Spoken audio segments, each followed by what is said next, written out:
Welcome to a brisk evening here at ABD Stadium in Broadmeadows as we welcome you back to FFA Cup action, one step before the national rounds. It's two top table teams in Victoria's two top tier leagues. Of course, Avondale, the home side, top of the table in the NPL 1, coming up against ladder leaders in the NPL 2 in the form of Pascoe Vale. It's a big game for the away side, Pascoe Vale, as they desperately hope to pull off another upset against top tier opposition. Of course, they did it in the last round against Dandenong City. That was a fantastic game. Attila Offley, the key to that one, scoring 2 goals. Not available tonight, out through injury. So it'll be they can get cup upsets against bigger opposition, but doing it against Avondale is a very different task. But we'll be keenly watching this game.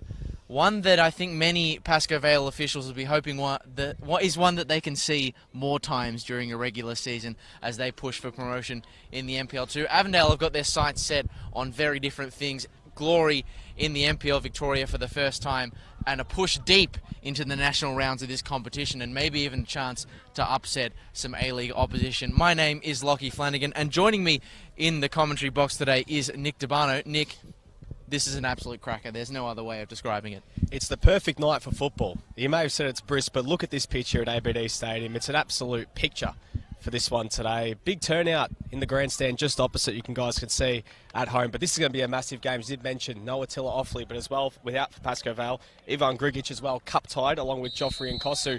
But there are some outs for Avondale, but one big name on the team sheet, Jonathan Germano back on the bench. A man you would have been fond of with your Melbourne City fandom. I am wearing the Melbourne City hoodie as we stand atop the commentary scaffold at the moment. Very pleased to see him returning into the Avondale fold after quite a long injury layoff with a few groin problems.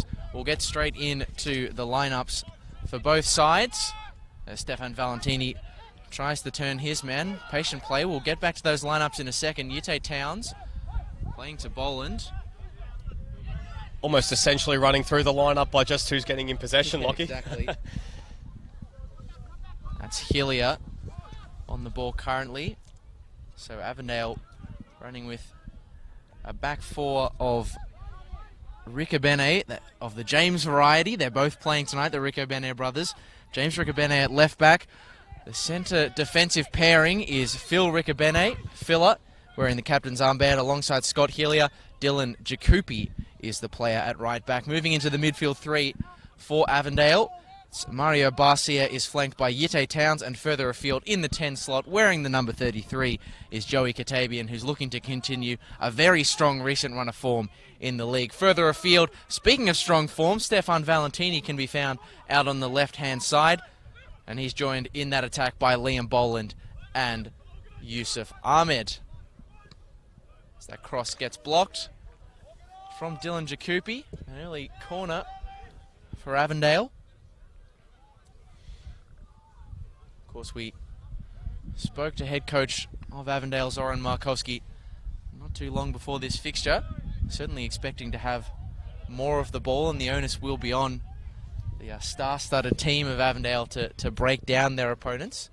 But never discount the managerial prowess of Paco head coach David Chick. Very well-respected figure as that corner cleared away, collected, or punched away, in fact, by Patrick Sartori. The chance still alive. Riccobene sends it up, motioning for it. Katabian on the half volley. And the first sider at goal is well wide. Good start here from Avondale as expected, on the ball early. Let's have a look at this Pascoe Vale lineup, shall we, Lockie? As we mentioned, no Attila Offley, their top goal scorer this season. 9 goals this season. So a lot does fall on the veteran Scott Lockhead today to really lead the line for them, along with, we did mention Joseph Yusuf, one of the veterans of Pascoe Vale, 10 years at the club. Good opportunity for him to get into the round of 32 for the first time in his career. It's Ahmed picking up possession. He's got a few in the middle, but he's held up well. Good defensive stoppage from Pascoe Vale, that time by Adrian Tallarico. Tallarico in defence as well with Hakeem Al-Arabi, who has been brought in today with Ivan Grigic cup-tied. Cup-tied. First time seeing Al-Arabi, I believe, hasn't started since the Lang Warren draw, which we had the joy of calling down at CV Smith Reserve. Matthew Hennessy in that back line as well. Run through the midfield and headline for you shortly. Another corner comes in. This one sent low, flicked on at the near post. That time by Liam Boland. We'll get another corner. It took a deflection on its route between Liam Boland and wherever he was trying to put the header. So 2 successive corners for the Avengers. That one looped towards the back stick. Rising is Valentini. It's bouncing in the penalty area, but Pascoe Vale can clear their lines. Only as far as Dylan Jacoupy.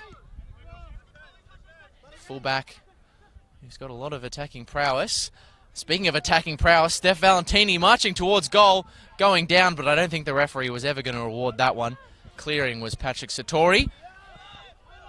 Got right in behind Rahimi and Hatsi Georgiou on that same, just split right through him on that occasion. The other player missing as well for Pascoe Vale today is Aiden Mustaganagic, and we know how quick he is down those wings. So a lot of pace out of this Pascoe Vale team. But one name on the team sheet that we have seen, Lockie, David Chick spoke about some youth, and a very familiar name for those in Australian football circles, Andrei Kolakovsky, related to that of Melbourne City forward Stefan, who obviously started in the A-League Grand Final a little over a week ago. And also is himself a former Pascoe Vale junior. Certainly David Chick and Lou Toner have a shared understanding that bringing youth players into this side, into the starting fold, is a very important thing. There's one. Nick Hatzigeorgiou, who passed that one away, picks the ball back up. Ball really skidding well on this surface, as that's turned over carelessly to Yusuf Ahmed.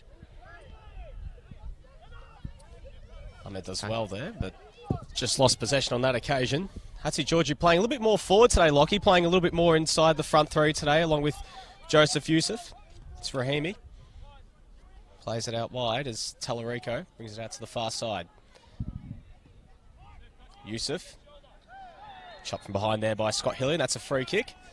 So first real attack of any notice here for Pascoe Vale. Haven't been able to get it in towards goal. And in goal today for Avondale, Bon Scott, first time this season with Rory Bryan, who has taken his spot between the sticks for much this year, but a good opportunity for Bon Scott to show what he can do. He had a couple of games early doors in the NPL Victoria season before Zoran Markowski swapped him around for Rory Bryan, who was involved in the warm-up but is not named on the bench tonight. More on the reasons for that in a second, as that one is sent. Bon Scott could have very easily drifted over his fingers and right into the path of Matthew Hennessy. Bon Scott stood firm. Yeah, so as I mentioned, Rory Bryan was seen warming up fellow keeping compatriot Bon Scott pre-game, but is not named on the bench. And I was doing a little digging to see if was there an injury involved, is there a suspension? It's obviously not a cup tie issue, but according to my sources, the reason for no goalkeeper on the bench is that Avondale just feel they'll be better served by having 5 outfield players on the side. They do have a very deep squad, and so, yeah, that's the reason for 5 outfielders. A very bold move, and in the words of a famous movie character, twice the pride, double the fall, just in case if something does happen to Bon Scott. It is one that perhaps tempts fate, but in any case, they will ride their luck. They'll still be the favoured opposition. Jacoupy getting a lot of instruction. Not much of it very kind from Scott Hillier and Phil Riccobene. So that ball was flat. In case you couldn't hear the fact. I believe it's actually a Pascoe Vale throw-in, or was it a flat ball? What's the go here? It's like the referee doesn't even know what there. It was a flat ball, and Avondale kicked it out, but I think because of that, the referee just drops the ball in front of Phil Riccobene. Players allowed to continue. So Scott Hillier building up from the back. Was the standing captain during the injury to Riccobene. See a bit of a Riccobene sandwich with the other Riccobene out on the left-hand side. Lovely ball towards Jacoupy. Goes past Hatzigeorgiou. Good opportunity for Jacoupy on this right-hand side. Whips it in, and it's a testing ball, but that will float out for a goal kick in the end. So that cross eventuates to nothing for Avondale. Bit of a cagey start so far here at ABD Stadium. No real chances of note. It's Patrick Satori to bring this one back into play. As we've mentioned, both these teams undefeated for quite some time, but someone has to fall. If it doesn't get decided in 90 minutes, this will go to extra time and potentially beyond that. The dreaded penalty shootout. Yeah, well, Avondale will be lucky to have at least one keeper to utilise in that penalty shootout. But it is 5 outfield players on the bench for the Avengers. And 5 very strong ones indeed. Matt Reed, Blake Carpenter, Jonathan Germano, as you mentioned, Stefan Zinni, who's celebrating his birthday today, so a very happy birthday to you, Stefan, from the bench, if you can hear us. And rounding out the substitutes is Christian Trzeski. So a very strong bench if things don't pan out the right way. As moving forward, there was Pascoe Vale, and you heard the shouts from David Chick. How was that offside? Maybe the linesman in a better position to judge it. It's in a good position there. Scott Lockhead made a nice run. Thought he was all clear there, but unfortunately a whisker offside on that occasion. The chance now for Avondale to build from the back. And Barcia with a beautiful ball over the top towards Jakupi, but he's shut down that occasion. Still able to bring it under some control here on this right-hand side. Just waiting for his options. Barcia made the run. It's well defended on that occasion. Ricobene to Hillier. Chance for Avondale to build from the back. Hillier cutting ball in. Barcia, Valentini taking it forward. Gets past one. Getting to the byline. Looks to bring the ball back across the face of goal, and it's cleared. And it's like Pascoe Vale cleared their lines. And a chance for Yusuf to go on the counter-attack. They may well have a good opportunity here. Joseph Yusuf has Scott Lockhead to his right, but the pass is a little bit short. He was left wanting, the New Zealander. Nice little build from the back there. Starting to open up this game just a touch. But Pascoe Vale being very patient, just waiting for their opportunities to play off the break today. Being the top side in NPL2, probably not used to playing too much off the break, but having to sort of change things up today for their opposition, being the top side in NPL Victoria. Yeah, well, they are, as a top team, used to playing a more possession brand of football. But having said that, they are very threatening in transition, particularly when Aiden Mustadanigic gets involved. Unfortunately, he won't be tonight. Quick correction as well. I referred to Scott Lockhead as a New Zealander before. He is definitely a Scotsman, and I did know that. I think you were getting the last names mixed up. Former New Zealand international Tony. Exactly. That's exactly the mistake that I made there. In any case, it is Scotsman Lockhead on the ball currently. And that's carelessly turned over by Pascoe Vale. Yitte Towns brought down. The referee will pull it back. No advantage accruing. Good to see Yitte Towns taking a more advanced position. He burst onto the scene as this deep-lying midfielder, very good at screening the back four. Has always done a very good job of that particular position, but now with the player, the quality of Mario Barcia behind him, it frees him up to play a little bit more of a dynamic role. Of course, we saw that goal that he scored against the Melbourne Knights a few weeks earlier, just drifting towards that edge of the penalty area and firing home first time. It's been a real joy to watch. Has Yitte Towns, Katabian, James Ricobene, both angling over the free kick. It is Katabian who takes curling well. Satori with the punch. They'll retain the ball. Will Avondale as Ricobene tries a few step-overs and then just heads for home. Jakupi sauntering forward. Lost out there. Chance for Avondale now to build from the back. Had to reset on that occasion. Nice defensive setup. Valentini picks the ball up centrally. Well marshalled. Back in board to Yitte Towns. Boland couldn't quite win it. Well defended there by Hakeem Al-Arabi. And just a bit of poor little bit of miscommunication there between Hatsi Georgiou and Hisoli on that occasion. Opportunity for Pascoe Vale to break, but just weren't able to take it as Barcia to bring the ball up. And you can see Dylan Jakupi on this right-hand side, Lockie, looking to get quite forward on that right-hand side as James Ricobene sits a lot deeper on that left-hand side. As you can also see, Barcia sort of slots in as that extra defensive screener. Yeah, he's not afraid to slot in, and Jakupi certainly has caught the eye with his attacking prowess moving forward. Good to see who I can only imagine is the Avondale kitman inflating the balls there after a few complaints from his players earlier. That was Hisoli passing that one forward. Inside to Rahimi, who jinks his way around a few. Nice little manoeuvre from Naeem Rahimi. It would have been a terrible place to lose the ball, but he jinked his way around a few and looked very nice. And now they're trying to build once again. Pascoe Vale, Lockhead. Yusuf makes the overlapping run. Going all the way across, does Lockhead and collects, or rather Mario Barcia collects Scott Lockhead. Argentinian on Scotsman. Ends in a free kick to Pascoe Vale. Not committing a heap of numbers forward. Nice little interplay there between Lockhead and Johnny Vac on that occasion. Vacaritz is a former Melbourne Victory youth player from a previous life. But a chance now for Pascoe Vale with a free kick about, I think, around 25 metres out. This would be something. It would be. This would be something from Naheem Rahimi. Hatzigeorgiou just keeping himself aware, letting him know that he is available, but it looks like Rahimi will take it. Sizing this one up, and it looks like he's going for goal. His eyes straight on Bon Scott's goal, but it's actually a bit of a set play. Plays it out wide to Hatzigeorgiou, touch around, but it's a poor one, and it's out for a goal kick. So that one from the training ground, not paying off there for Pascoe Vale. That's a real shame, because you only get one chance at those moves in a game. You can only pull that one off once, and the errant touch from Nick Hatzigeorgiou means that they won't be trying that move anytime soon. Jakupi.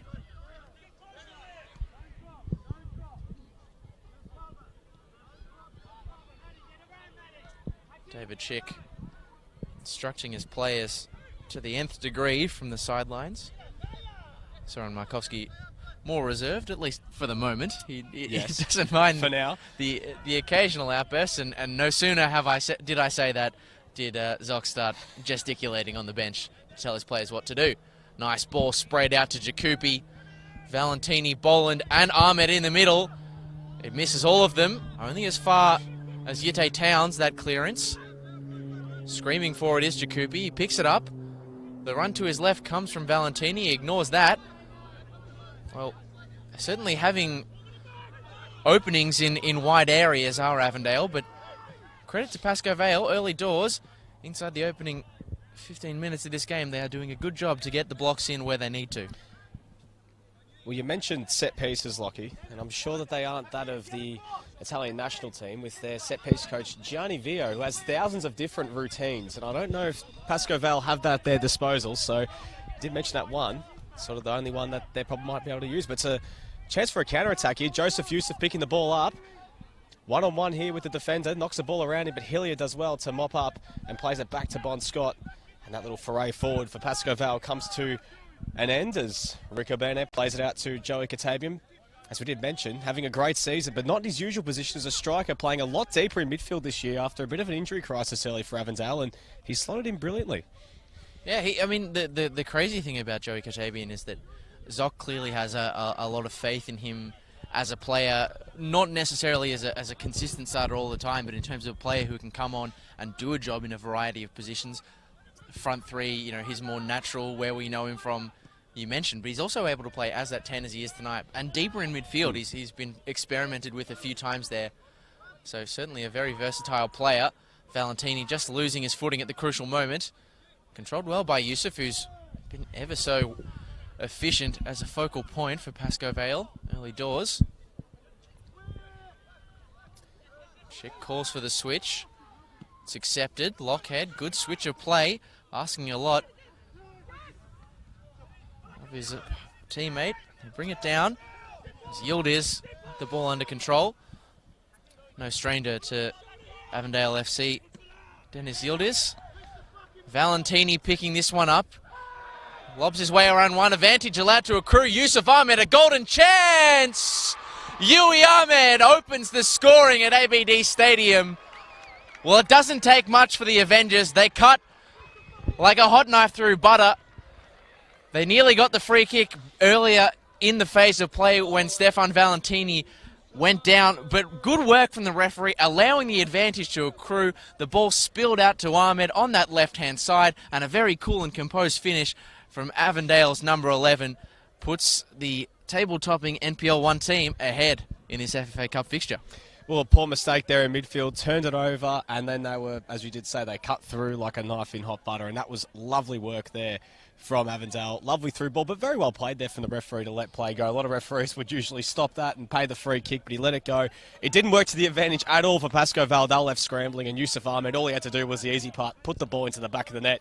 And a great start here for Avondale. Really, really impressive. And For Pascoe Vale, well, I mean, they probably would have been hoping to try and keep this game around 0-0 for as long as possible. Considering they're playing off the break, now they have to start going for the game. This could work in the favour of Avondale. Be curious to see if this game really starts to open up. Yeah, I think that first goal in high-stakes cup fixtures where there's no there's no room for grey. Yeah. These are very much black and white fixtures. If a team, maybe the less fancy team, let's say, gets a goal against a run of play, goes up ahead, that can change the script, and you might be the better team, but it may not matter if you don't get the goal. So though they count for so much in a cup fixture where you could very easily be knocked out and that's it. That you don't just we'll meet them again later on in the season. You are out. That's it.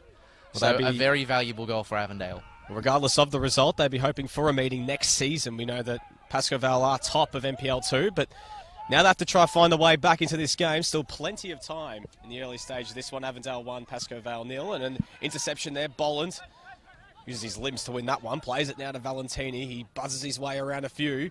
Lovely 1-2 with Yusuf Ahmed, but it's cleared away by Vakaritsis, and they're throwing now to Avondale, and just every time that Stefan Valentini gets on the ball, you just sense the alarm bells are going off for that Pascoe Vale defence, just mazing his way through those defenders on that occasion as Phil Riccobene plays the ball back to Hillier, and Avondale will look to reset from deep.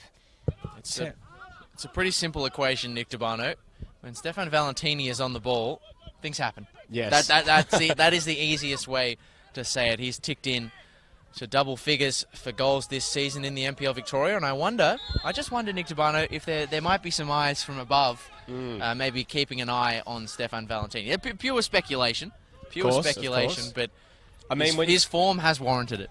When you're a winger and you've scored 10 goals in a season, you're coming third in the Golden Boot, you are demanding attention, and you look at some of those other names in around there are some stiff competition, names that we have seen in around the traps of not only NPL Victoria but the A-League, as Yildiz looks to play it from the back, but again, intercepted by Mario Barcia, who's just everywhere, intercepting everything. Jacupi in possession, ignores the run of Valentini, but this time plays him. Valentini in some space, whips it into the area, but it's cleared away. Well defended on that occasion, but James Riccobene comes in to win it. Couldn't quite. Ball out wide here now for Hatsi Giorgio, and Pascoe Vale looking to break the other way. Lockhead. Now in some space, switching rings to the left-hand side, looking to play Yusuf. It's a great ball. But it'll just go past Riccobene's there to clear it. The sound on that one was not too pretty. Joey Katabian sticking the leg out and picking up a cautionary card. The first dished out of the evening. Wasn't really a challenge that Joey Katabian needed to make necessarily. It wasn't, after the pass got cut out from Lockhead on the left-hand side, the chance had sort of died. Avondale had got set defenders behind the ball, or at least enough to cover. So it wasn't necessarily a challenge that he needed to make, but whether he needed to make it or not really matters not, because he did make it, and he's in the book as a result. So this will be another free kick, a set-piece opportunity for Pascoe Vale. Making a good run was Hennessy. They go, well, I was going to say that Scott Lockhead goes direct. If it's that far on target, can you really call it direct, Nick Devato? Not really. Not really. Bit of a poor effort there. Very much one for the adjudication panel. Yes, for sure. But we won't dwell over that one. Hillier plays the ball out here to, that's Phil Riccobene. They'll just calmly making their way forward. Jacupi. Town shut down. They did well to shield the ball and win it. Goes to Hillier. Chance to reset here for Avondale. Hillier out wide to James Riccobene. Ahmed. Lovely control there from the goal scorer. Backing board. And now Phil Riccobene. Ball in towards Valentini. Lets the ball run. Gets past one. Has Jacupi in support. Plays it to him this time. Jacupi does get there. Puts the ball back across the face. And it's out for a goal kick. And that right-hand side causing a lot of problems for the Pascoe Vale defence. And when you've got Dylan Jacupi and Stefan Valentini bursting down those wings, we've spoken about Stefan Valentini, but Dylan Jacupi, he offers a lot down that side, but he a bit caught out there. Hatsi George, who does well to bring on the control and plays it through to Yusuf, but he is offside.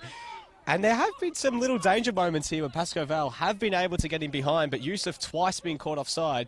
Well, sorry, Yusuf the first time, Pascoe Vale being caught twice. We saw Lockhead on the far side a little bit earlier, Lockie, but there is enough to suggest that Pascoe Vale is still in with a fighter's chance in this one. Yeah, I mean, it's always a shame when the underdog doesn't grab the first goal of the game. But they, as you said, Nick, have shown a few openings in transition. Of course, as you can see already, that particularly on this left flank, Dylan Jacoupy playing very high and wide, and then James Ricabene doing the same as the ball shifts across. There are gaps in behind that if you try and play it wide. Speaking of gaps, Yusuf Ahmed is trying to exploit one. He's already got himself a goal to his name. Might try to turn provider as you hear the screams of the U crew from distance. Barcia straight into the palms. Nothing more than a sting for Patrick Sartori. Very tame effort in the end. I mean, ball just sort of went straight into his breadbasket, but have to take it on. Barcia had an acre of space there from outside the box, but as we heard, the U crew, first time really in full voice.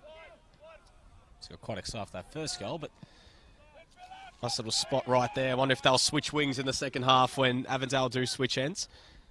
As the ball peters out and Avondale can build their way up from defence again through Phil Ricabene. Hillier. Ricabene. Pascoe Vale just happy to sit off here and let Avondale have possession of the defensive half. Well, Nick, you were talking about the potential for some wing swapping taking place. Just heard Soren Markovski in the technical area to my right saying to Steph Valentini, next few minutes, you swap with Yusuf Ahmed. Make it a different equation. Will we see the U crew potentially make their way over? That is an important question. Yes. Do the U crew shuffle across? That is one we'll have to keep an eye on as Yute Towns. They're a very fluid cheer squad, Lockie. They indeed they are. They certainly make a lot of noise. It's very easy to find out where they are in a game, just from overreacting to anything that Yusuf Ahmed does on the pitch. Surprisingly, actually, out of character for Yusuf Ahmed, didn't celebrate with the U crew this time around.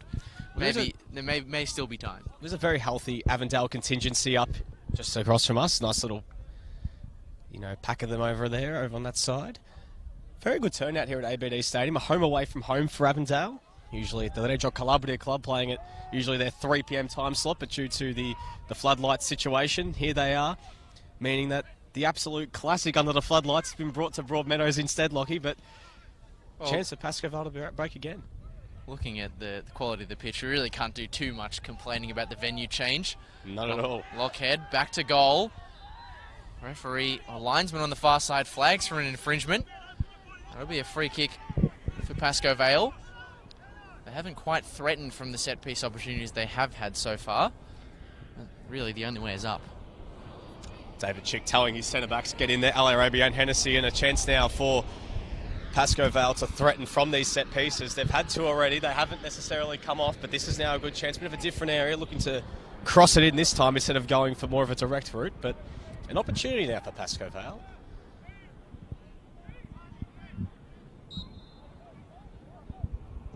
Ball goes in for Ali Arabi. Couldn't get his head to it. Brought down by Lockhead. Brings under control. It's marshalled by Barcia, and he's bringing the ball away back to Yildiz. Lockhead. Now to Yusuf. Being pushed back well here by Avondale, just setting up well behind the ball, and they're able to get the interception as Hatzi Georgie brings the ball all the way back. And Sartori to reset here for Pascoe Vale. Did mention Pascoe Vale without Attila Offwey, their top goal scorer today, makes the job just that little bit harder for them. But Avondale with a few key names on the bench today, and without a second goalkeeper on the bench today, going all out. So a lot happening so far, but in this final stage before the national stages, the round of 32 of the FFA Cup, and also the quarterfinals of the Doherty Cup as well, can't forget. So double incentive for both teams, really. Absolutely, yes, that one's plucked out of the night sky by James Ricabene. Controlled well by Valentini. A little short past the ball and was a little bit hot and heavy. Couldn't get it under his control. Jacoupy jinks his way around the oncoming pressure of Lockhead. And they'll try to set up another 1-2. Gets ignored in the end. Towns. Right to Ricabene.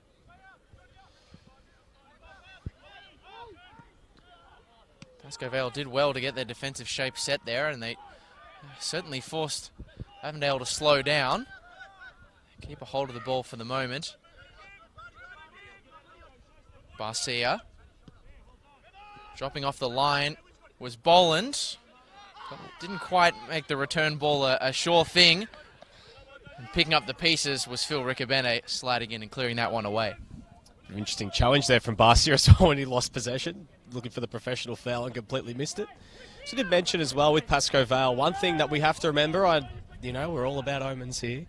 The last two games they have come from behind against Bulleen and against GV Suns. They fell behind 1-0 early. Obviously, they don't have Attila off with this time to bail them out, but still, there is still plenty of time, but they're going to have to start creating more opportunities than what they are. Well, that game as well from against Bulleen was the late show. Yes. From Pascoe Vale. That really was something. Certainly David Chick, you'll be hoping that he can get back into the game sooner than that, but will certainly be buoyed by the bounce-back ability of the Paco side. Plenty of Paco representatives present today. Lutona has been walking around the club rooms. That's nearly a curless turnover from Akeem Al-Arabi. The oncoming pressure of Ahmed. Bit of frustration on this near side, Lockie. Yildiz was open in an acre of space to get forward on this left-hand side. He still is. They weren't able to get the switch to him. And, that's a chance for him to try and exploit. But they are keeping the play a lot on the one wing, not able to bring the switch a little bit more. And that's something David Chick did note when they conceded the goal. They didn't bring the switch quick enough. I think they've got to start taking the game on a little bit more. Looking to try and make those plays. As you did say, it's now or never. It's FFA Cup. Black or white fixture. Tried to find a gap there. Nearly happened. Bon Scott. Really, so many players sticking to the touchline really does give you a sense of the sheer scale of this particular ground. It's colossally wide. I'm in awe of the ABD Stadium pitch. It's a fantastic facility out here in Broadmeadows, usually the home of Hume. Obviously, if you are watching, thanks for tuning in on the Football Victoria stream, or if you're watching in the stands as well, it's a bit of a delayed commentary, but give us a wave. As Yusuf Ahmed brings the ball under control, looking to play the ball back in. Poor pass in the end, but he's able to get the ball back after Al-Arabi wasn't able to bring it under control, as Towns now out to Riccobene. Towns again. Pascoe Vale happy just to sit back yet again and let them dictate. It's a very risky pass back to Phil Riccobene. Yusuf right behind him there and was almost able to pick that one off. And Hillier playing it back to Scott. David Chick calling for his players to get forward and press high and try and get the interception. There has been times where Avondale have looked a little bit nervous with possession in the back. Maybe it's something that Pascoe Vale can try and exploit. Katabian. Barcia coming very deep to receive that one. Riccobene. Skips around Hatsi Georgiou. Back to Katabian. Looking to play it through, and Dylan Jakupi's in behind. Jakupi takes the touch to the byline, but it's a poor one, and it's out for a goal kick. And he had players lining up in the middle. Just had to bring that one under control. Could have even crossed it first time, but took that extra touch, and that sailed out for a goal kick. And a bit of a let-off there for Pascoe Vale, Lockie. I think the best way to describe what a chance begging that was with Stefan Valentini open on the left-hand side was the big bang we heard from the Avondale coaching box, which I can only imagine was the fist of Zoran Markovski after a pretty heavy touch, and that's being generous to Dylan Jakupi. He's back on the ball here, however. Barcia had pressure from behind and pressure from in front. Not a good recipe for keeping a hold of the ball, but luckily the infringement bails him out. Take it quickly, do Avondale. Yusuf Ahmed plays that one short. Boland, edge of the penalty area, trying to find the shooting angle. Goes low at the near post. A beautiful finish from Liam Boland out of nothing. Ahmed and Boland combining for a spectacular goal. He put it low, did Liam Boland. And that Avondale front three, they are firing here at ABD. Beautiful play there from Liam Boland. Held the ball up well, saw the oncoming players, was able to turn his body, swing his foot at it, and that's just an expert finish from someone who has done this for so long. The FFA Cup specialist, as he is known. He loves this stage. He wants to get back to the national stage, Lockie. We've seen what he's done, not just for Avondale, but for Green Gully as well. And that is a massive goal there. And that 2-0 just before half-time. And you have to think that they have 1 foot inside the national stage of the round of 32 and 1 foot in the Doherty Cup semi-finals. And tell you what, Pascoe Vale are going to have to now go for it. It's do or die, essentially, is Lockhead already, and Pascoe Vale already on the front foot. Chance for them to build. It's into a nice area, but Rick Urbane's there to clear. Trying to work it out between the two brothers, and Barcia brings under control. Just the metronome in midfield there. Barcia just controlling things, slowing things down, and that little foray from Pascoe Vale peters out rather quickly, and Avondale back in control again. Seems like that's been the story of the game. He keeps it comfortable, does Mario Barcia. Very cool customer. If it wasn't already a mountain, it certainly is now for David Chick and for Pascoe Vale. Of course, it would be remiss of us not to remind you that they are missing perhaps two of their most important, if not their two most important players this evening. Attila Offley and Aiden Mustadanigic both missing this fixture through injury. As nearly Pascoe Vale pick up a turnover. In fact, they do. The referee allows play to continue. Rick Urbane fouling once, given advantage, and then fouling twice. And Phil Rick Urbane receives a cautionary card, much to the chagrin of Zoran Markowski. We won the ball, but I think it was the follow-through on that one. But it was also a good chance. Lockhead was in a mile of space that right-hand side and was completely unmarked. It's a chance for to play it through. The referee undenied about playing advantage in the end, decided just to bring it back. And another set piece here for Pascoe Vale. They haven't been able to capitalise on these.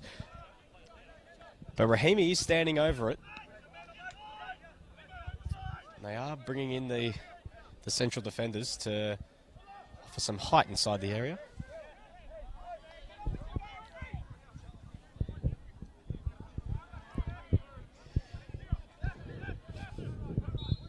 Rahimi to play this ball in. Loops it over the top. Nodded on towards goal, but it's a foul in the process against Hakeem Al-Arabi. And Avondale are able to withstand that set piece, and a chance for them now to clear. Sorry, Markovsky's still not very happy with that decision. 2 yellow cards already here for Avondale. Have to be a bit careful. So, you know, a red card can change things on a dime very, very quickly, but see Pascoe Vale now with a lot more intent to push high and try and win the ball back as ball comes all the way back to Bon Scott. Just holds it up for a second and plays it back to Scott Hillier. Hillier. Katabian.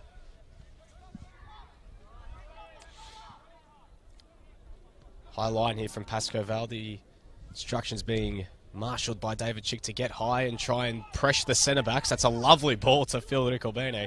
And now it's a chance for Jacoupy on this right-hand side, who has a load of space to exploit here on this right-hand flank. Looks for Ahmed. Couldn't bring it under control, and Pascoe Vale there to clear through Ali Rabi. Hatsi Georgiou brings it under control. Marshalled well there by Yite Towns, who does well to win the ball back. And again, Avondale there to mop things up and reset through Scott Hillier.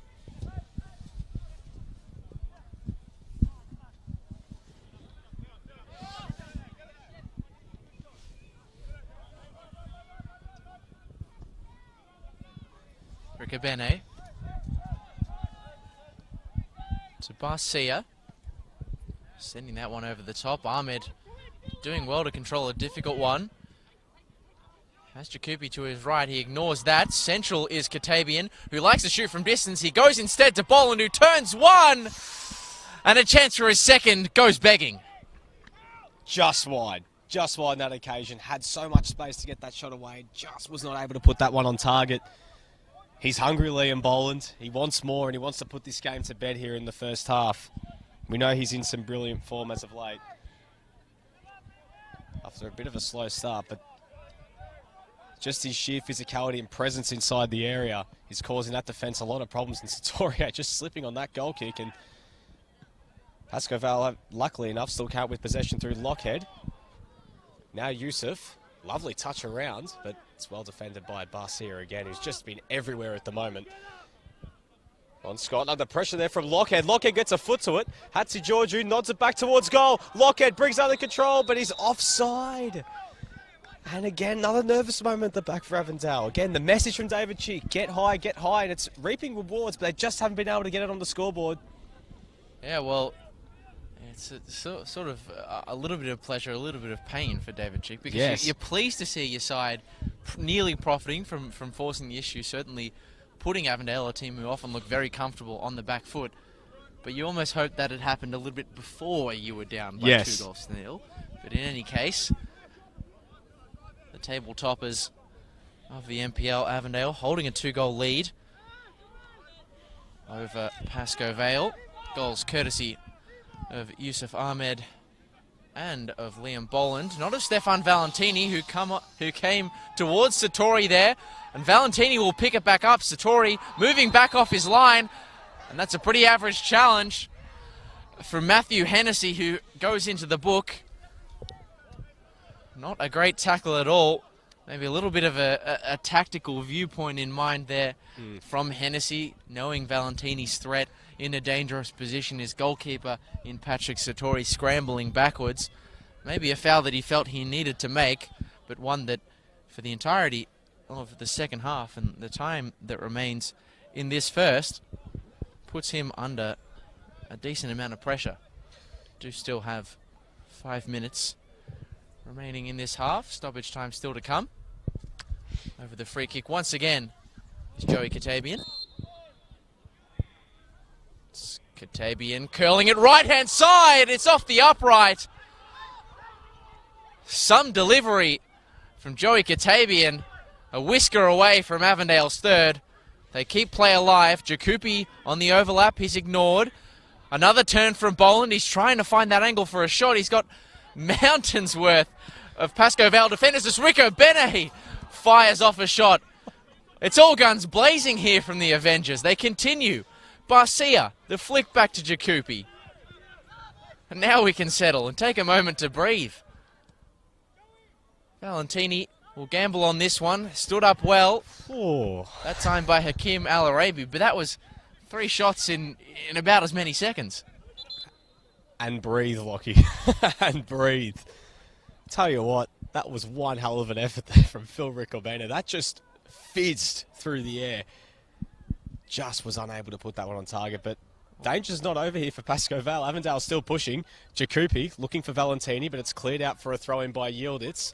Nice little battle on that wing between Yildiz, Valentini and Ahmed. They've sort of rotated throughout that half, and even Dylan Jakupi. And Yildiz has battled on manfully, but he does have his hands filled. It's one of the great winger combos in all of MPL, really, throughout the whole country. Valentini still under control, and he's chopped from behind by Yusuf, and another free kick in a dangerous area for Avondale. And we saw the last time they had a free kick from this position. Joey Katabian was whiskers away from making it 3, and he's got the ball straight away and said, I want another crack at it. So standing straight over the top, unsurprisingly, the number 33. You mentioned Rico Bene's shot, but I think that the free kick effort off the frame of the goal, the apex really, from Joey Katabian was almost the more impressive of the two. This is a different assignment, a slightly more difficult one, but he will task himself with free kick duties once more, Joey Katabian. He's a scorer of great goals. He's gone close to adding to his tally, and may yet do so as he stands over this one.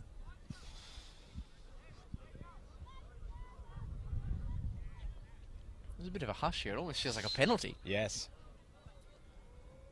Katabian lining up again, going for that right-hand side, and again he stings it off the frame of goal. Well, if it was a crossbar competition, Joey Katabian would have won this game twice over. He'd be through to the national rounds. Unbelievable. He must think, how many black cats have I seen? Have I walked under what ladder today? I'll tell you what, same spot, just a little bit over in terms of his free kick position, but literally hitting the same spot on the framework, and that is unbelievable. But for Pascoe Vale, they must say that's an absolute let-off. It could very well be 4-0 before half-time, but somehow they're still in this one. And they'd be just hoping almost just to get to half-time at the moment with no more damage. As Riccobene, Towns, and again Avondale looking to build up through now Phil Riccobene. Unopposed there, Yusuf Ahmed coming very deep to receive that ball. You did mention that hush before the goal, Lockie. The most noise did come from Yusuf Ahmed's personal cheer squad, the U Crew, who were in full voice just in the seconds before Katavian let fly. Slightly tongue-in-cheek, Nick, I put it to you. What is more impressive? To score one free kick from that distance and then blaze the second effort over, or to hit the same spot on the crossbar twice? Well, I mean, I'm being a goal's a goal. I'm being very tongue-in-cheek. It's not a serious question. But either way, it's incredibly as impressive. you did say, if it was a crossbar challenge, he's won. He's won it twice over. So Valentini now in possession. Tried to play it through to Boland, but was cut out on that occasion. But they're able to still come with possession there. Lockhead skips around Barcia. He goes to ground, but the referee plays play on. Barcia with the switch out wide to Jakupi, and he has a bit of space to get forward. Been told by his players he's got plenty of time, and that's what he does. So he brings the ball forward, looking for Ahmed, but just lost possession at the last second. And now Pascoe Vale have a chance to break. Lockhead, Yusuf, playing it back to Yildiz, and that attack somewhat peters out. As well there to keep possession initially, but he loses possession in the end, and Barcia comes up with it. Katavian, Jakupi and Avondale just working their way through this Pascoe Vale press. They do that brilliantly, and Scott Hillier is able to reset to James Ricobene. So 2-0 heading into half-time. Just did mention goals from Yusuf Ahmed and Liam Boland, the difference, but Avondale could very well be 3 or 4 up. If you've missed any of it, go back and have a look at Joey Katavian's free kicks about 5 minutes ago. They're not too far apart, so you don't need to go scouring too much. Liam Boland's playing it all the way back to Scott Hillier, who's now looking to drive forward. Plays it out wide to James Ricobene, got Valentini in support, decides to cut inside. Lost possession off it, but was able to come up with it in the end. Hillier going all the way back to Bon Scott. It seems like this has happened a lot throughout this half, Lockie. There's been times where, Pascoe Vale pressed to around halfway, but Avondale do so well at just relieving that pressure, bringing the ball back to their centre-backs, back to Bon Scott, resetting, bringing the switch. Just that extra bit of composure on this stage, isn't that right? Yeah, they are so expert at just flicking that switch and creating. Really, the goals that they've created have come out of nowhere. Just a few moments of individual quality and good interplay, and not only is that a sign of great players, which we all know Avondale have at their disposal, but also for me a sign of players that have played together for quite a number of years. In the off-season, they didn't make too many signings. There hasn't been a lot of fluctuation in this side over the years. Really, Barcia, the most notable change, Trajeski brought in at the start of the season to be that focal point from attacking midfield. Boland to Towns, has runners either side, including Jakupi, who was open on the right. But it won't matter in the end because the referee draws this first half to a close. And it's been a game where, despite the scoreline, which sees Avondale heavily in control thanks to an opening goal from Yusuf Ahmed and then Liam Boland adding a special one of his own, it's been an entertaining game that's had chances for either side. Certainly Avondale the more comfortable of the two, but it certainly delivered value for the neutral. Nick Tabano, before we head to the halftime break, your thoughts on this one so far? It's been a fun game, as you did say. Chances really mainly falling to Avondale. Pascoe Vale haven't really had an opportunity to fully test Bon Scott yet, but there have been moments where they've looked like they could potentially pounce on a little bit of a mistake at the back and just haven't timed their runs well. A few offsides in key moments, but Avondale have looked as blistering as they have all season. They've scored goals for fun. They've been in fantastic form for the best part of 3 months, undefeated in 3 months, and they're showing that right now. They're able to rotate the squad and still be able to put together a really, really solid performance against a team that is no easy beat, top of NPL Victoria too. And this has been a really fun game, and I can't wait for the second half. Well put, Nick. It's not necessarily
Welcome back to the second half of FFA Cup action, live and exclusive from Broadmeadows on the Football Victoria Facebook and YouTube pages. If you are just joining us, it's the NPL ladder leaders, Avondale, with a 2-goal advantage over top of the table in the NPL 2, I should stress, Pascoe Vale. Yusuf Ahmed and Liam Boland, the scorers in the first half, as the Avengers will look to add further insult to injury. Meanwhile, Pascoe Vale will look to grab themselves a lifeline. Taking you through the second 45 will be myself, Lockie Flanagan, and as was the case in the first half, Nick DeBarno on my side. Well, I haven't gone anywhere, Lockie. I'm still here. Although you did think about making another trip down to the SUV station. Well, still haven't eaten yours yet, mate. That's so, true. I mean, there's been a couple of changes here at half-time as well, Lockie. Just getting confirmation of those for both teams. Yeah, we'll get a confirmation of that in a second, as that's cleared away by one of the substitutes who just made their way onto the field.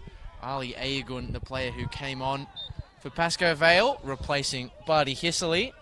Avondale also taking advantage of the free substitution window, bringing on Blake Carpenter.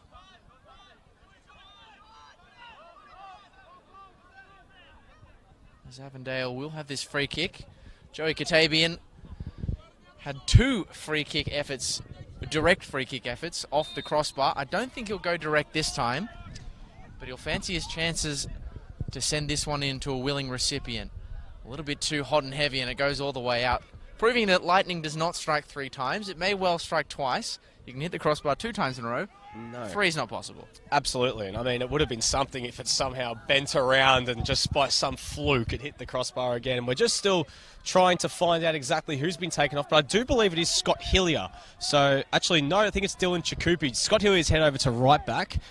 James Ricobene has headed into central defence alongside his brother Phil, and Blake Harms has taken up the left back position, but it's been intercepted here. Yusuf finds Lockhead. Chance now for Pascoe Vale early in this second half, but he's again beaten by Barcia, who has just been everywhere throughout this game so far. He has literally been everywhere. Every time that Pascoe Vale looks to break forward, he's always getting back, offering that extra support, and he has just been key in keeping Pascoe Vale out at the moment. Well, I know you like a good movie quote, Nick Tabano, and Mario Barcia. The best way to sum him up is he is inevitable at the moment. Very much inevitable.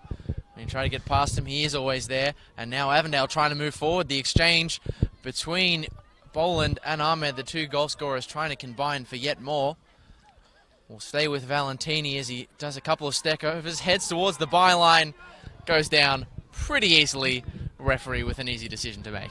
Lockie, we did speak about the fluidity of the U Crew, and the U Crew has decided in this half to make their way down to this side here. I believe there are some on both wings, so this is something. They don't know what side he's going to be on. He's switching a lot. I like it. I got to say, I really like that. That's good tactical analysis from the U Crew. They've recognised that Yui Ahmed does swap wings in this system, so collectively we'll hedge a bet both ways and put a few supporters on either side. Great stuff from those very, very loyal, well, I would say Avondale fans, but really they are Yusuf Ahmed fans, proxy Avondale fans.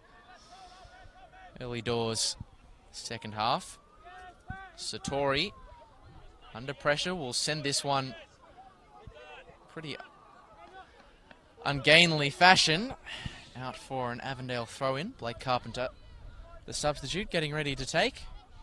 Goes long to Katabian, little flick on, forces a clearance from Al-Arabi. So we haven't quite got confirmation, Lockie, about why Jakupi was taken off. Maybe a bit of, just sort of resting players up with games coming thick and fast. I believe they're taking on Eastern Lions next this weekend. So, another game in a few days' time. Got to keep the bodies fresh. Not that the Eastern Lions game will be one where they need to save players for that game necessarily. They would be, as they were in this game, the much more fancied opponents. Hasn't always been easy for Avondale, although Valentini making things look easy as he jinxed that one across. Satori claimed it was a good height for him. maybe the low cross might have been the better option with Boland streaming through at the near post. You know what I love, Lockie, is we spoke about the Euchre a little bit earlier. Every time he gets on the ball, just skips past the play, you hear the screeches from the fans, just getting so excited every time. It's a great atmosphere here today, but not a great pass there on that occasion. And a chance now for Avondale to break through Boland. Valentini, touch around his man. Shot blocked by Al-Arabi. Boland. Holding off a few. Barcia takes a touch around Hatzi Georgiou. Katabian. Towns in behind. Getting to the byline. Puts the ball back across the face, but that was out for a goal kick.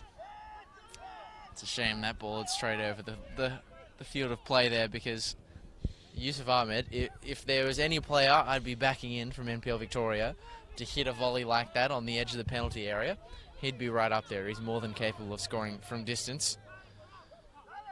Moving forward, Tallarico under pressure from Boland. That's a Georgiou. They're bringing the high press, are Avondale, nearly profiting. They're able to work it away now, Pascoe Vale. Lockhead. Back to Tallarico. Lovely little jink. Tallarico playing for a very good cause this season as well. He's donating for every kilometre run in this season. He's donating $1 to a mental health charity. He's got a GoFundMe page if you want to get involved. More on that later as Valentini moves his way through. This is a golden chance for Steph Valentini. He's denied by some alert action from Patrick Sartori, who did well to come off his line. Beaten a bit too easily there, Matthew Hennessy. Just too quick, Valentini. He's got so much pace, just able to just work his way in behind. But what a challenge from Matthew Barcia. He's having a game and a half at the moment, and he plays it to Katabian. And Yusuf just throws his hands up saying, what more can I do? He's just bearing down at every stage. And as you said, Lockie, he well and truly is inevitable because he's just everywhere. As the Rickle-Bennett brothers look to work their way out of this one, playing it back all the way to Bon Scott.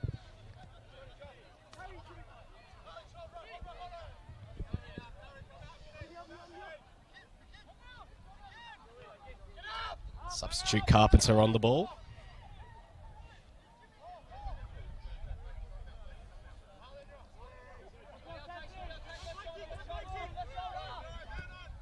Rickle-Bennett over the top looking for Carpenter, but Carpenter not able to bring the ball under control and to throw into Pascoe Vale. Vakaritis to bring the ball back into play. Bring the ball forward. Knocks it on to Lockhead. Lovely switch here. Chance now for Rahimi. Good ball out wide, and Yildiz has some space on this left-hand side. Scott Hillier looking to try and close down the angles. Yildiz holds it up and plays it back. Rahimi skips around one. Well played there from Naeem Rahimi. Back out to Yildiz. Can get this ball into the area. That's a ball towards the back post. Hatzi Georgiou goes past Bon Scott. Brings it under control. Has plays in the middle. Plays it in board. Lockhead. Can he get the shot away? He does! And Pascoe Vale have found their way back into the game. And it's their main man up top, Scott Lockhead, who has found the goal. It is 2-1. And suddenly, it's game on again, Lockie. Wow, what a finish from Scott Lockhead, putting it right into the upper Benjamins, the top right-hand corner of the goal. Creating something out of nothing. Pascoe Vale's number 16, well, it was a bit of a calamity in the penalty area. Bon Scott just missing that cross that came in over the top, and maybe he was still a little bit nerves on edge, feeling a little bit tense as that shot came in, because he left that top right-hand corner, that near post area, unguarded. And Scott Lockhead, a player of his quality, even playing in the NPL2, is able to take full advantage. And that really does, even with Avondale ahead, throw a bit of a spanner into the works as to how we thought this game was going to pan out. And suddenly it's game on again, Lockie. Suddenly when we thought it was going to be a customary win for Avondale, very close to going 3 ahead on numerous occasions. And just like that, Pascoe Vale right back in this. We did say they are the comeback kings, but never had to do it from 2 behind before. But we do know in these formats, if you get it to 2-2 and the game ends, extra time beckons, and who knows what can happen from there. Carpenter as well to skip around one and just plays it back to Towns. But Pascoe Vale looks like there's a bit of an extra spring in their step at the moment. They smell blood and a chance for them to break again. Hatzi Georgiou, Yusuf. Lockhead. Hatsi Georgiou again. Well shut down there by James Ricobene. Big tackle there from Lockhead, and he gives away the free kick. And again, the tempo has been lifted here from Pascoe Vale, and Avondale need to find a way to get some control back in this game. Certainly picked up a few notches. Goals do change games, and it's put a fire underneath Pascoe Vale. Composed outfit though, are Avondale. Scott. Ricobene across to his brother. Phil to James. But the easier way to describe that one. Valentini. No touch turn from Carpenter. Puts himself under a little bit of unnecessary pressure. Joseph Youssef got the interception.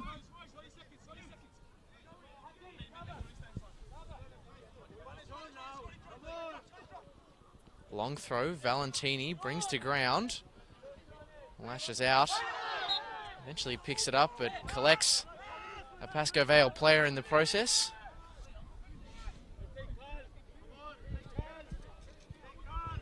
Jonathan Vakirtsis, the injured party this time around. Just slowly making his way back to his feet. Bit of a nasty fall there, just sort of a bit ginger, grabbing the back of his head there, and he's had a very tough battle against Yusuf Ahmed and Stefan Valentini, Lockie, and he's had a good second half so far. Certainly has. Pascoe Vale looking a lot sharper. Vakirtsis giving one for Lockhead to chase. Ricobene wins the foot race. Yete Towns. Pascoe Vale really bringing the pressure now. Problem is, if Avondale can work it past that line, they may well find a gap, but they retain it for the moment. Good pick up from Joseph Youssef. Now Lockhead advancing, wants it from distance. It was always bending away from the goal. But when you're up, and Scott Lockhead is definitely feeling in the groove at the present moment. Had a bit of space there, and I'll tell you what, why not? They're giving him a lot of space in those sort of areas for him to get a shot away, and I'm just noticing at the moment this Ricobene partnership in defence, not sort of the most physical when you haven't got Matt Reid and Scott Hillier down there. You have to wonder, does Zoran Markovski look to bring on someone like Matty Reid to try and solidify things a little bit? Because Yusuf's using his physicality along with Lockhead to try and open things up, and it is working at the moment for Pascoe Vale, especially in this second half. And you've got to get it. There's a big feeling that they can potentially go on and send this game to extra time and maybe even win this. It's really game on now. Valentini has Ahmed to his right, ignores him for the moment, tried to poke the ball through. It'll end up with the aid of a deflection with Yusuf Ahmed. Overlapping there is Hillier. Clearance only falls back to Scott Hillier. Barcia driving from distance, took a little deflection. And Ahmed will pick up the scraps. Avondale retain. Carpenter. Towns.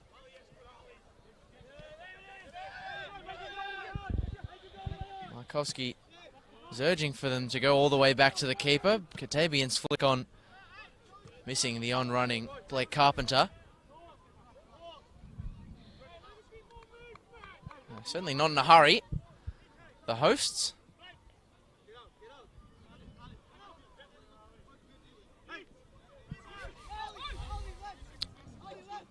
Boland is presenting deep. It'll never get to him because Aegun cut it out. He did his defensive due diligence twice, and there's a little bit of fire going on between those two midfielders, and Avondale will try and profit in the confusion. Boland given one to chase. Oh, Al Arabi very nearly missed it. Luckily, he was bailed out by a stroke of good fortune. Could have been a lot worse. That's a careless turnover. Yete Towns. Touch was a little bit heavy. He'll try and put Hennessy under pressure. And Hennessy will respond by putting that one onto the back pitch. Under a bit of pressure there on that occasion, but what a challenge by Hakeem Al Arabi on that occasion. Had to time that perfectly, as you said, Lockie. A millisecond later, and that's probably going to be a penalty, but very well played in the end there from the Bahraini international, and it's been one hell of a second half so far. As Katabian pops out to win it on this left-hand side. It's come off Lockhead, and it's a corner. So a chance for Avondale, looking for that third, looking for that steadier. It's an unfortunate one for Pascoe Vale to give away. Avondale, not a team with a colossal amount of tall timber, but certainly Joey Katabian has showed his quality with set-piece deliveries this evening. Yui Ahmed at the back post will fancy his chances. Keep an eye out for Barcia and Carpenter at the back post. Is flighting, nearly ends in an Olympico. And the flick on from Ricabene is cleared off the line.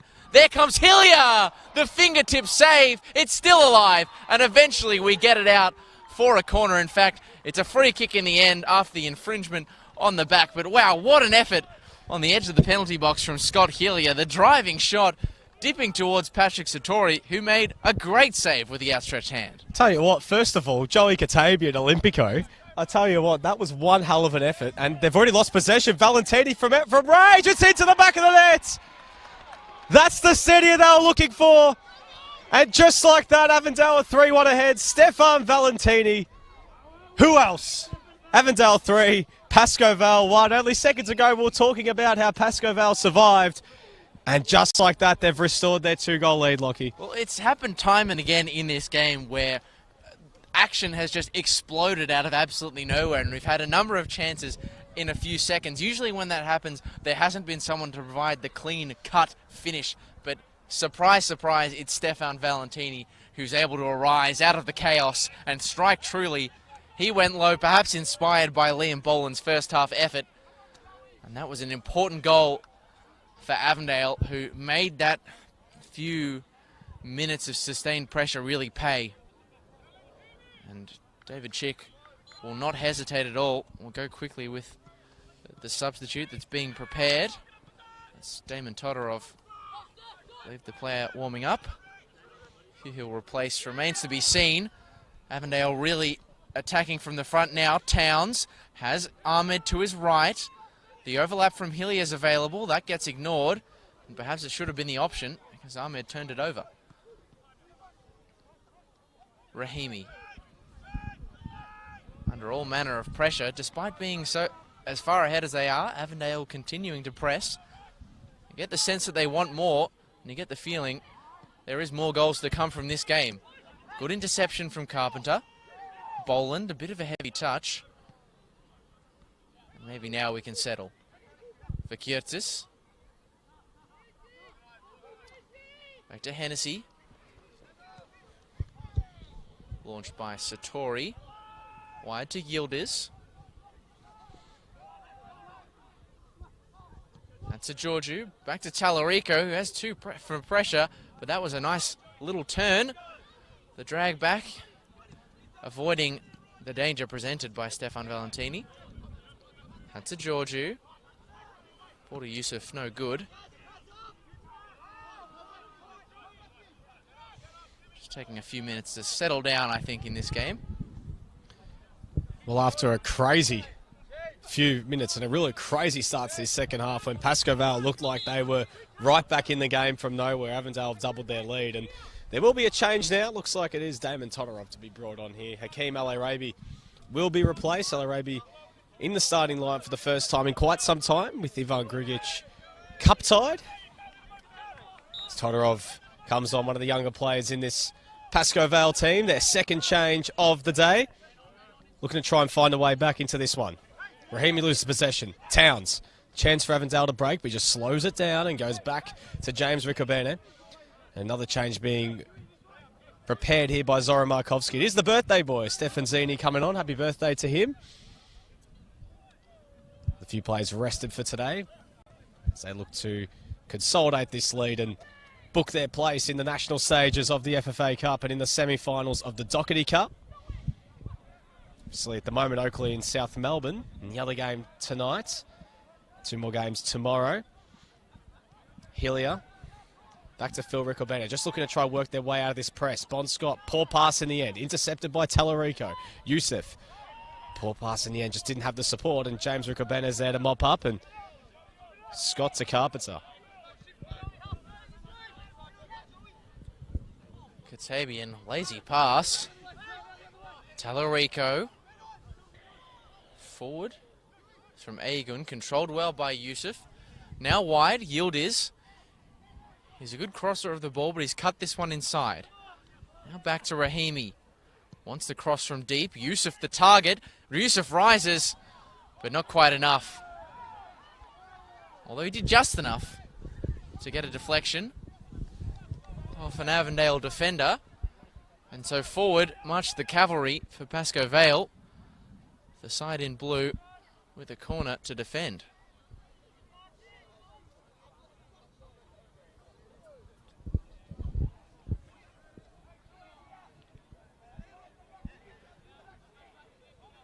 Had 66 minutes played. It is 3-1 to Avondale. Pascoe Vale setting up for a corner. Dropping short is Agun. He's ignored. Peeling off at the back post is Hennessy. Scott punches away. It's not danger averted. Claims for a handball. Referee saying it hit the shoulder. Cross comes in. Rising is Yusuf at the back post. Waiting for it was Hatzigeorgiou, but the deflection took it wide of him. And they'll continue to sustain this pressure. Pascoe Vale. Hatzigeorgiou wanted to take that short. Have to contend himself with another drive.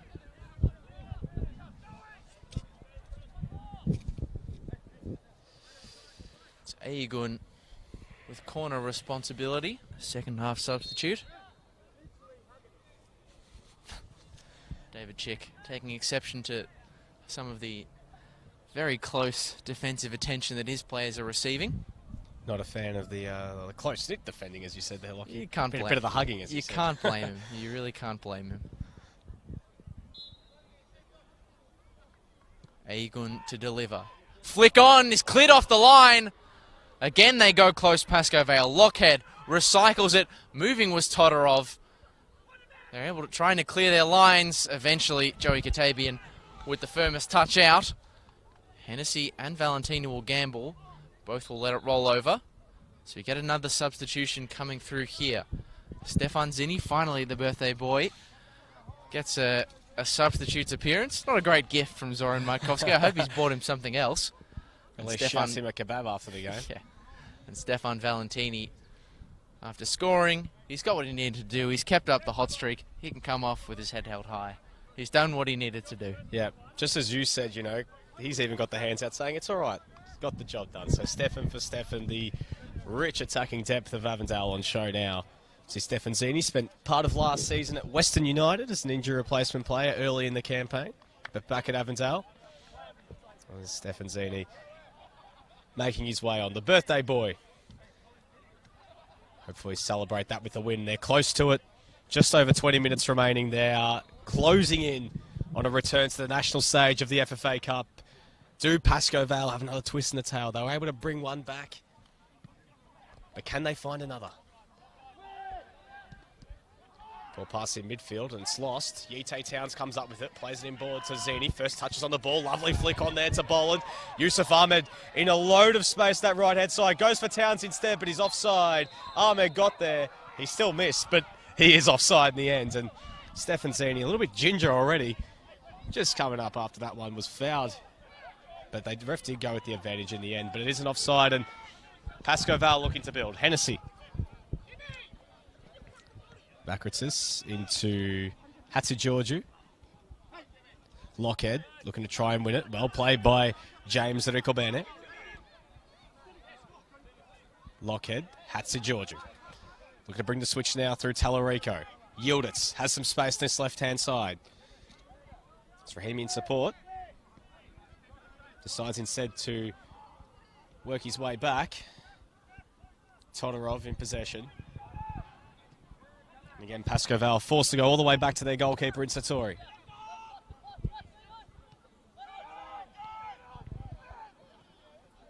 Just not much happening here in terms of movement here from these Pascoe Vale attackers. Forced to go long towards Yusuf and well defended there from James Ricobene, who's slotted in well in this second half in the heart of defence after a bit of a nervous start.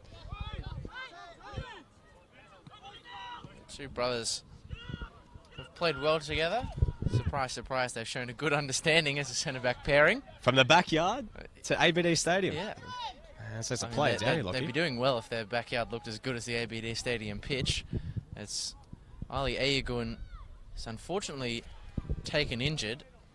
Never nice to see a substitute come on and look as though they'll have to come off as well. So it looks like a potential exciting sort of substitution here. Andrei Kolakovsky, the brother of Stefan, Melbourne City forward, started in the grand final not long ago. Coming on here for Ali Agun, who was just brought onto the pitch at half-time. Unfortunately, his day comes to an end just over 20 minutes on the field. And that's another injury for Pascoe Vale, who are already missing Aidan Mustadanic and also Attila Offley. But also without Dimitri Hatzimaradis, another one of their gun forwards. And as David Chick said to us pre-game, Lockie, they're having to look towards the youth, and a good opportunity for Andrei Kolakovsky, who joins Joseph Youssef up top. Exciting youngster. So spent time at Melbourne City as well. He goes straight on to the right-hand side. Wants to put that under pressure. A shame for Agun to come off. He was providing a little bit of quality into that midfield. Talarico pushes that one forward. Yildiz will bomb on, has a foot race with Hillier. A New Zealand defender does ever so well. Buys his defence some time. It's confirmation of that sub, number 19, Andrei Kolakovsky coming on for Ali Agun. Turnover on halfway, Katabian, the little dink over the top. Had too much heat on it for Zinni, who is extremely noticeable in the voltage green or yellow. I'm not entirely sure from this vantage point boots, but they look good. Looks like a double change here for Avondale, Lockie. Matty Reid. Oh, and it's a big one as well. It is a very big one. And Jonathan Germano as well, making his return after around 3 months on the sideline after a nasty groin injury sustained against Melbourne Knights at Avenger Park at the end of March. And Matty Reid as well, who's caught the eye of some on soccer Twitter, Lockie.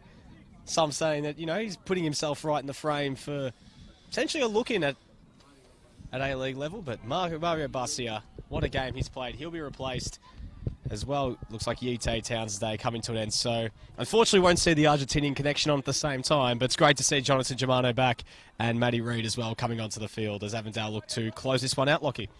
Yeah, he's a super consistent performer. Is Matthew Reid at the heart of defence, and one of the nicest blokes you'll ever speak to. Very, very nice guy, yeah. As I'm sure is Jonathan Germano as well. An Argentinian off and an Argentinian on. Turned over by Satori. The high boot from Zinni goes unpunished. He's under big pressure. Naeem Rahimi Boland nearly capitalised on that halfway pass back to Satori. Avondale really putting their opponents under pressure. Katabian trying to hit the line, instead goes for the back heel. A good looking one to Zinni. The 1-2 between Boland. Can the move be completed? It can't.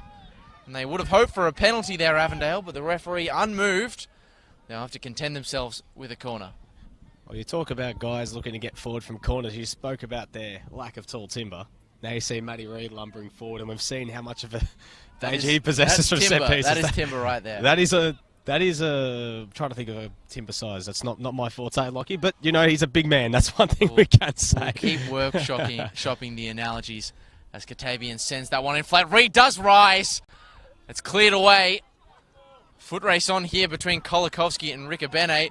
It's the substitute who wins, but he stood up well by the sliding intervention of Blake Carpenter, who gets quite a few enthusiastic claps from the Avondale supporters on the grandstand side. So obviously Avondale have made all 4 changes, Lockie, on the Christian Trzeski. Unfortunately, at the ground we saw a framed photo of Christian Trzeski when we came in, but he won't be on the pitch today as Vakaritsis looking to get forward. Chance for Pascoe Vale. Kolakovsky now on this right-hand side, up against Carpenter. Vakaritsis again. Puts the ball into the area looking for Youssef. It's cleared away, and Katabian's there to control, but again Vakaritsis in hard, and no free kick given. Lockhead to try and make something happen, but well defended by Blake Carpenter, and that just peters out for a throw-in. Pascoe Vale also looking to make their final change, Lockie. So it'll be Jesse Barber potentially coming on. But for whom? Here's the question. But the answer will not be, I don't know, Jeff. We will be keeping our eyes on the player who's going to be replaced. Talarico Had to lunge out to win that one, and he did so well. Ricobene, the unorthodox clearance, falls at the feet of Kolikovsky. Now Lockhead. Here's Rahimi, poking that one out wide to Yildiz. They've got options. Yusuf was one of them, but he didn't collect that cross in. It was an inviting one from wide. Dennis Yildiz has proven a threat with his crosses from wide areas a few times this season. Has certainly set up a number of goals for Attila Offley. So that's pushed inside inaccurately to Nick Hatzigeorgiou. Boland has a few for company, but finds a passing angle to Katabian. Now Zinni. Carpenter making the diagonal run. Zinni will head for the byline alone. Cut back across the face of goal. Tallarico with an important clearance. Still with Avondale. Zinni. Katabian. Those two exchanging passes again. A little flip-flap from Zinni. Play to Germano. Zinni will surely try and open up the angle, but he couldn't find it in the end. It was a great exchange of passes. They play those 1-2s right on the edge of the penalty area oh so well, Avondale. Kolikovsky. Fouled on that occasion by Katabian. He's not happy with that one. And it looks like a final change here from Pascoe Vale. As did mention, Jesse Barber coming on here. He's going to be replacing Naeem Rahimi in midfield. So the final change for Paco today is they look to try and find a way back into this contest. Down 3-1, just over 10 minutes remaining, and they need some goals and need them soon if they're going to find a way to even just get this game to extra time. But Avondale, 1 foot inside the national stage of the round of 32. And also in the semi-finals of the Doherty Cup. The other game, 0-0 still between Oakley and South Melbourne at Jack Edwards Reserve, Lockie. It's the other team who will determine their fate. And whoever makes it from either of those games as well will be massive, very, very exciting. And tomorrow night, another 2 big games as well. But lost possession there. Katabian loses possession. Lockhead, who's just been everywhere today, was the man who got Pascoe Vale back in the game. Loses possession. Katabian, Boland, Germano. Going all the way back to Matty Reid, and Avondale just happy now just to hold on to possession. Can afford to conserve. They do have a vice grip over this fixture.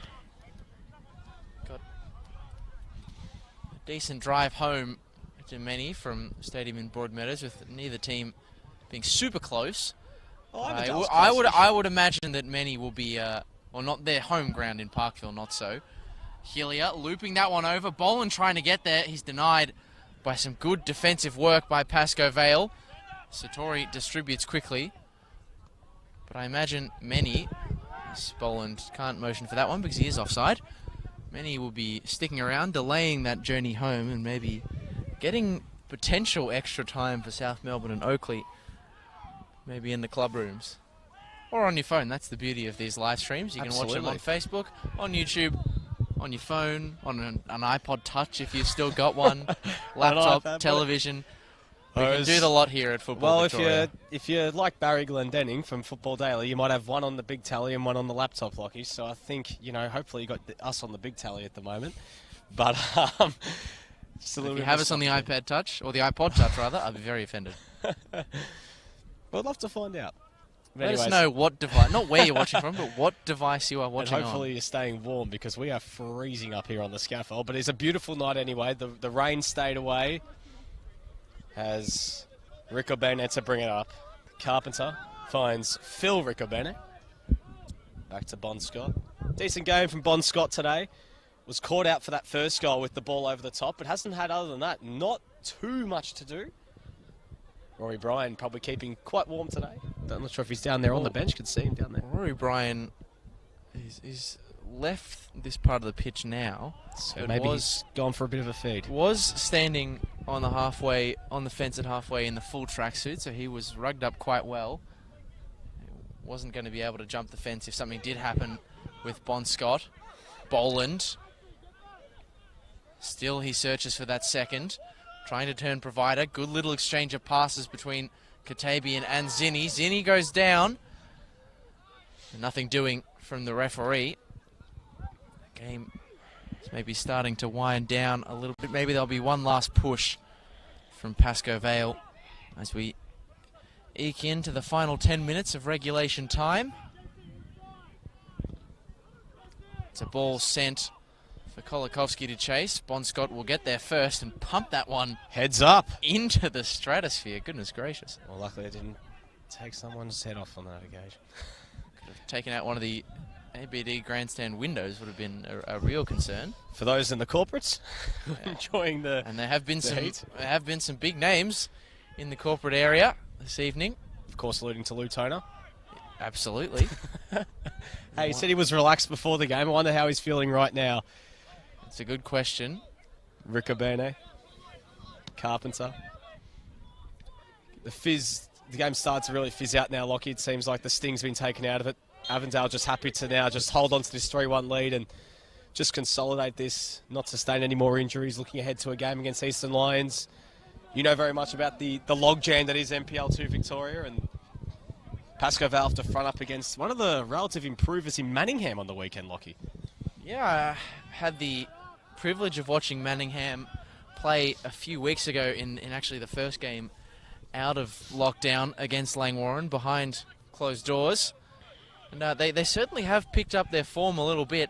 A big part of that has been the improved performances of Stefan Teleski between the sticks. Can produce some absolute worldy saves.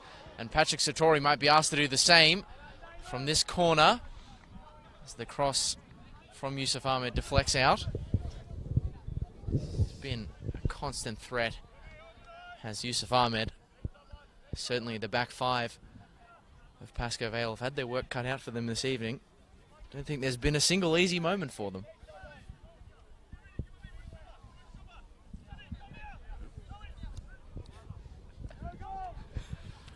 Carpenter comes across to take. They're crowding the penalty area, or crowding the goal line rather. Avondale, they've tried to do this a few times. There's a real mass of bodies, both blue and white, in and around. Dropping off short is Germano. And he does receive it. Carpenter goes flat. Cleared away by Joseph Yusuf. Riccobene attempting to recycle. That's a Georgiou getting the header he needed to do with Stefan Zini on his right shoulder. And that one pretty grossly is probably the way to say that, is turfed out. So Avondale will keep a hold of things. It's that top part of the game where Scotty Lockett just said, run, just go. He's put in a great shift today, Scott Lockett. He got Pascoe Vale back into this game with a lovely goal, and he's worked his socks off. Unfortunately, hasn't had Attila off with that to sort of help him out up top, but he's put in a great shift, and we're closing in towards the finish now, and actually looks like Avondale are going to make a fifth change. Well, they are allowed to make Five changes. So Trzeski will get his moment at ABD. Trzeski will be allowed to come on. The player on the wall with the framed photo at ABD Stadium will feature in this game. Can we just mention as well, he's not the only one. It's not a Chris Trzeski. There are many others, Hall of Fame. Matt Bozanovsky being one of them. A player I saw on the weekend in NPL3 as Boland is flagged offside. But he asked a very legitimate question there, Nick. He was offside, but he didn't motion for the ball. And he had a player in Joey Katabian moving on the right-hand side that could have picked that up. So, well, an interesting one. I mean, it's sort of like, all right, I know I'm offside, but hey, the ball was in the middle of us, so I was going to Katabian. If you don't make an active attempt to play it, and I mean, kind of should. A lot of those do get left. So, Trzeski will be yet another Avondale player brought on. Of course, you can make the full bevy of substitutions these days. You just have to do it in 3 windows. Of course, keeping track of these things. The halftime does not count as a window. Avondale made 1 halftime substitution, then made 1, a double change, and this. So they've used their 3 windows plus the halftime to bring on 5 players. So there's the X's and O's of that. They have finessed it. They've played it by the absolute rule book. Well, that's the equation. I don't know if David Chick will do the same, because he has Matthew O'Rourke as the backup goalkeeper. Unless he goes full Roberto Mancini against Wales and decides to be a bit of a good bloke and just brings him on for the sake of it. I don't see that happening right now because Satori's been brilliant between the sticks today. As we did see, David Chick was not happy that Scott Healy did not go off on that far side, Lockie, like we saw some of the Pascoe Vale players did when chasing the game. But a bit of gamesmanship, a bit of S-housery, shall we say the least. But only a few minutes remaining here. Still 3-1.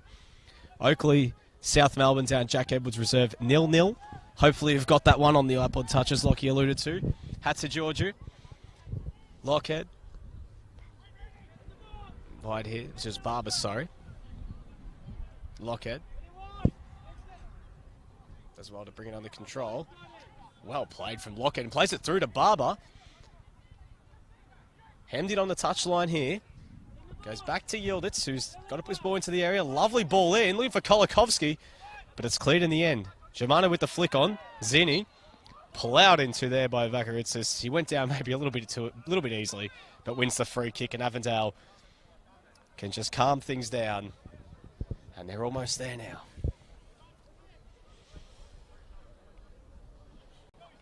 Obviously, round of 32 back in 2018. They went out against Sydney FC in the round of 16. A famous night where they sent at that time, the reigning premiers, not champions, all the way to extra time and fell 4-2. Obviously, the likes of Elvis Cam Sober playing that night. Now, obviously, of Melbourne victory fame. That was a cracking game. Sydney FC have been involved in some pretty good clashes against NPL opposition in Victoria. Some very good clashes. That big one against South Melbourne a few years prior to that also springs to the memory. Which got big ratings on the television, according to some prominent South Melbourne fans. Trucheski has options further afield, finds one in Stefan Zini. He looks so great when he cuts inside. Tried to return the favour to Trucheski. Nothing doing for Avondale for the moment. Strong challenge from Carpenter. Zoran Markovski said no foul, Blakey, and he heeded the call. He made an excellent tackle with no infringement to speak of.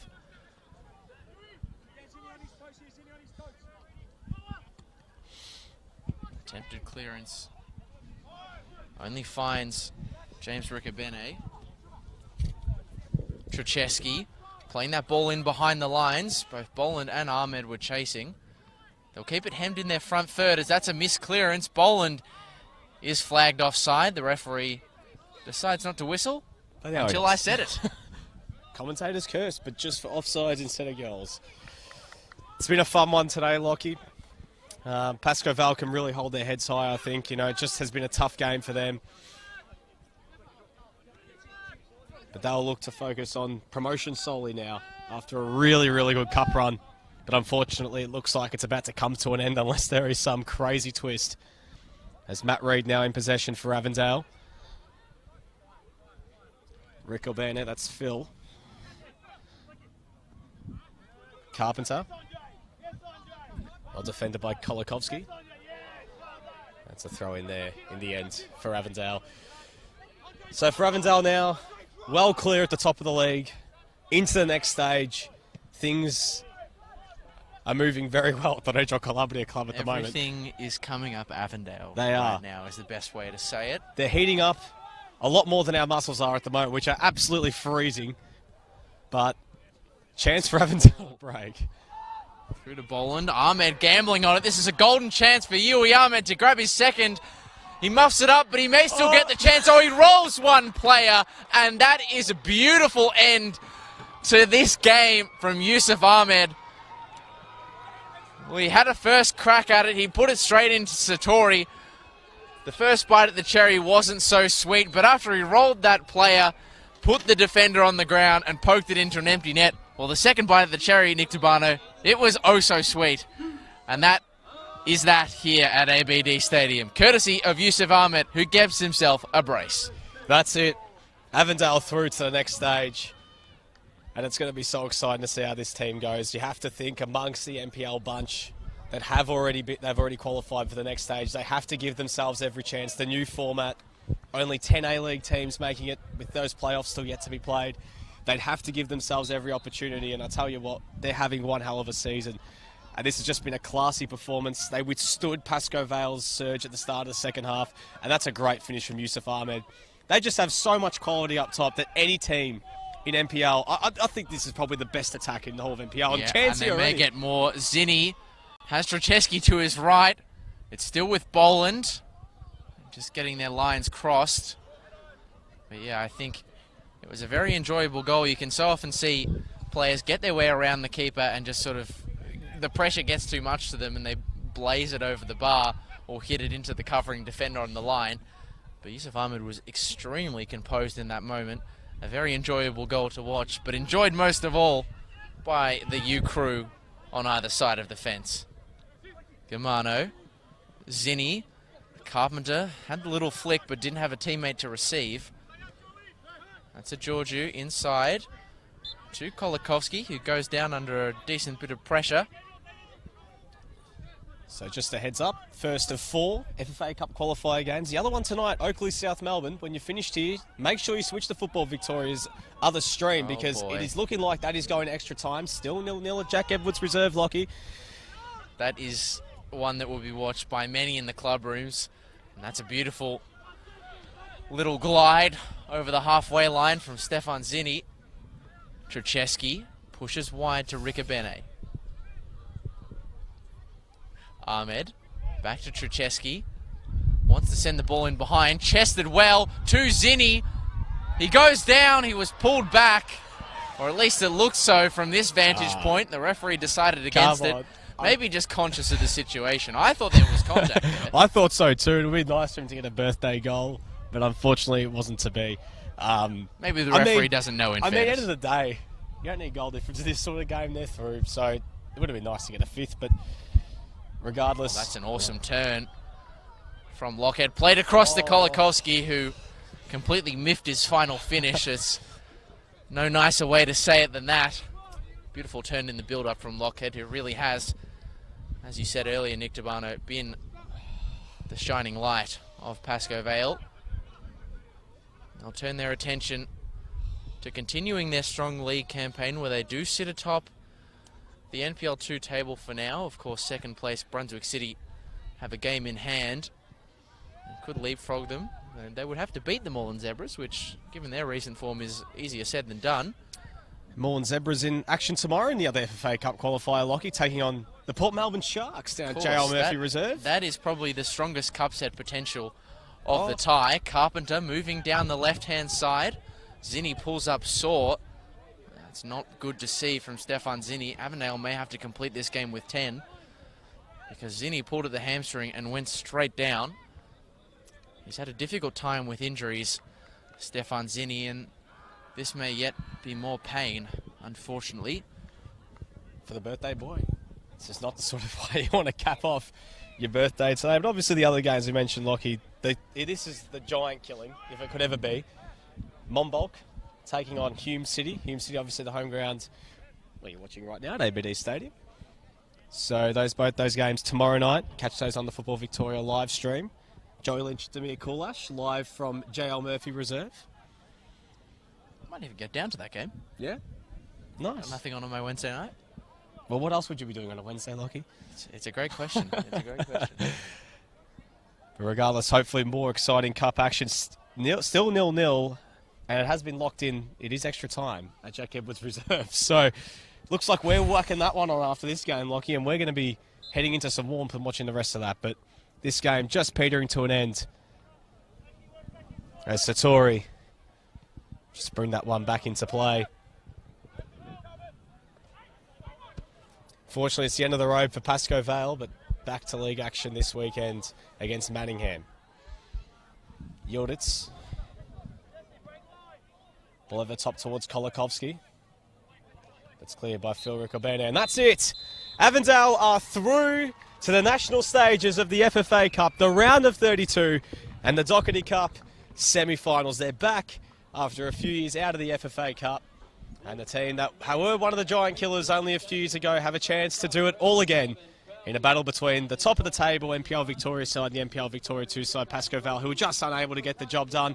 Early goals from Yusuf Ahmed got Avondale in the lead. They were able to double that through Liam Boland. Scott Lockett got Pascoe Vale right back into the game after half-time, but Stefan Valentini and Yusuf Ahmed put the game to bed, sending Avondale through to the national stages. Lockie, fun game tonight. Really fun game. It was a fun game, and as much as Pascoe Vale did offer, particularly in that second half after Scott Lockhead scored, this was just such a composed performance from Avondale. A real joy to watch. They showed their quality, they showed their composure, they showed their professionalism, and everything is just absolutely flying. They are running at full speed at 110%, the Avengers, and they'll be very confident of pushing themselves towards more strong performances, not just in the league, but maybe even a deeper run into this FFA Cup competition, Nick.